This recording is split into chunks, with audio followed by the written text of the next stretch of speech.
मोदी अमित शाह की BJP government टिका नहीं रहा है।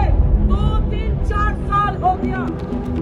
हमारी पार्टी की तरफ से हमारी ऑल इंडिया जनरल सेक्रेटरी 2 बरस पहले इसी मुद्दे पर श्वेत पत्र प्रकाश करने का ऐलान कर दी, लेकिन फिर भी 2 साल हो गया श्वेत पत्र प्रकाश नहीं किया बीजेपी गवर्नमेंट की तरफ से, मोदी अमित शाह की तरफ से।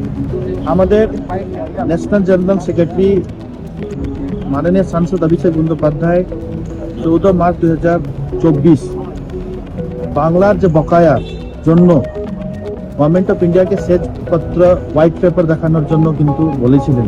আমরা বলতে চাই যে বাংলার মানুষের যে হকের দাবি, বাংলার মানুষের হকের অধিকার, মাথা গোঁজার ঠাঁই, তার ব্যবস্থা তারা করতে পারেনি। ইমিডিয়েট অন্যান্য রাজ্যের মধ্যে বাংলার ক্ষেত্রেও 100 দিনের টাকা যেমন দিতে হবে, সাথে সাথে বাংলার বাড়ির আবাস যোজনার টাকাও বাংলার মানুষের দাবিকে মান্যতা দিয়ে তাদেরকে দিয়ে দিতে হবে। দেখুন, আমাদের আন্দোলন লড়াই, আমাদের প্রিয় সাংসদ, আমাদের নেতা, আমাদের দলের সাধারণ সম্পাদক অভিষেক বন্দ্যোপাধ্যায়ের নেতৃত্বে চলছে। এই আন্দোলন চলবে যতদিন না যে ন্যায্য যে দাবি, ন্যায্য পাওনা প্রায় 2 লক্ষ কোটি টাকা, সেই টাকার দাবিতে আমাদের লড়াই জারি থাকবে।